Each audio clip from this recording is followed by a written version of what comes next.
Olhe para mim, por favor. O Senhor Deus é um sol e escudo, não nega bem algum. Deus tem prazer de dar, então Ele dá graça e dá glória. E Paulo diz em Efésios que a graça do Senhor é uma riqueza. Ela é vasta.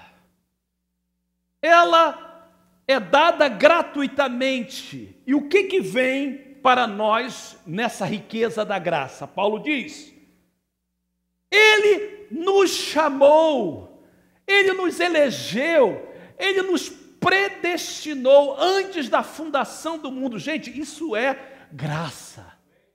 E em inglês há uma frase que diz Amazing Grace.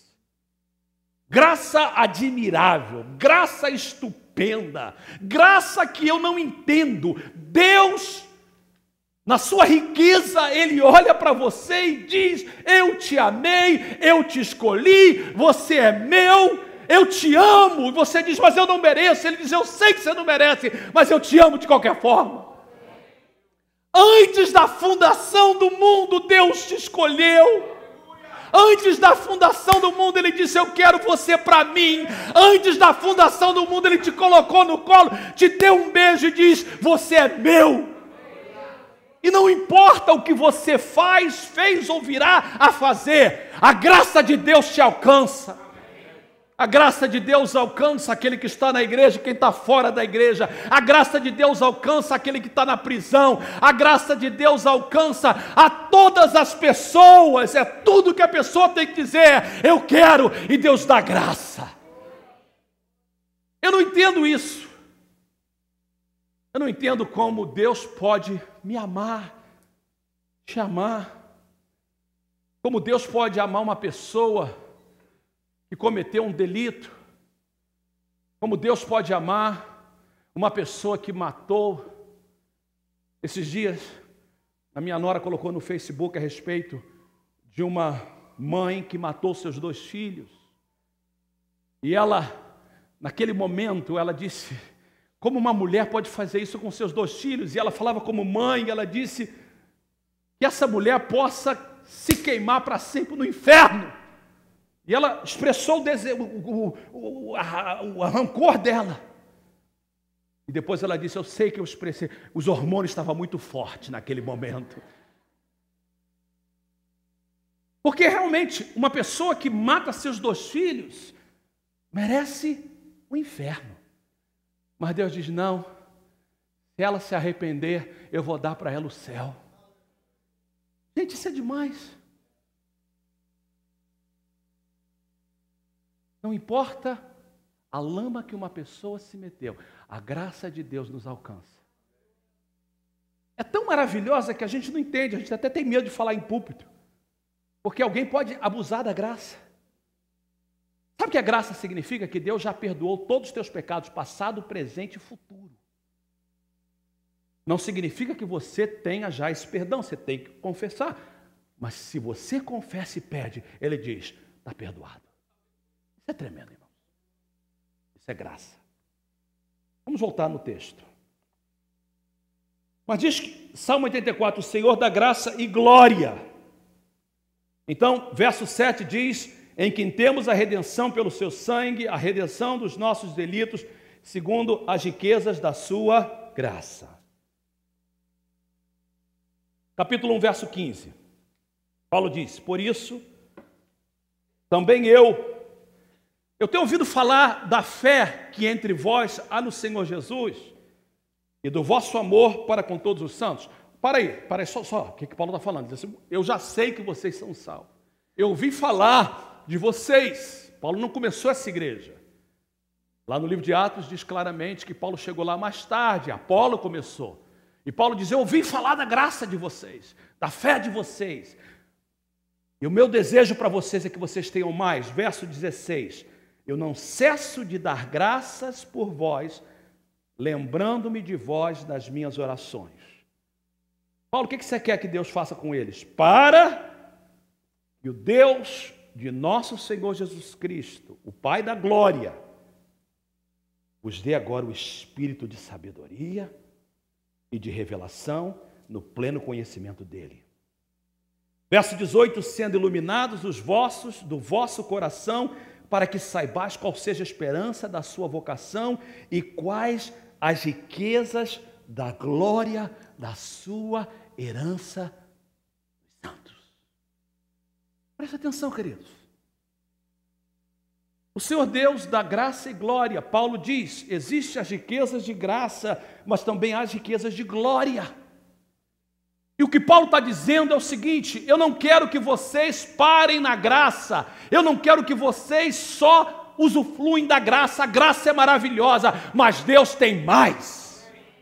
Uma das frases que nós ouvimos é: mais Senhor, eu quero mais. O que é esse mais? Paulo diz, o mais é o fogo e a glória.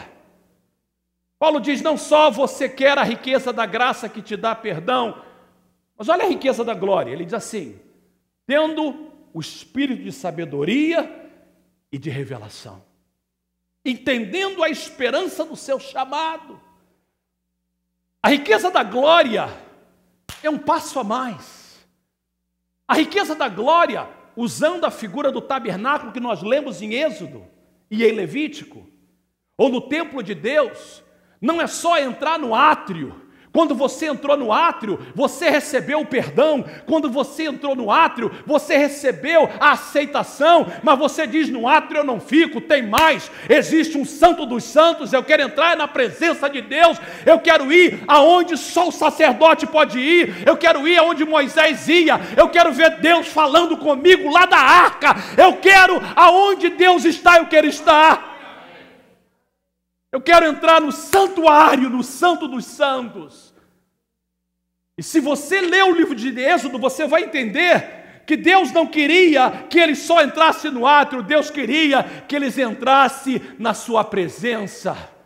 E é por isso que quando Jesus veio, a primeira coisa que ele fez foi rasgar o véu da separação, aonde só o sacerdote podia entrar. Agora diz Hebreus 10:19, tendo, pois, ousadia para entrar no santuário pelo sangue de Jesus. Todos nós podemos ir ao santuário, irmãos.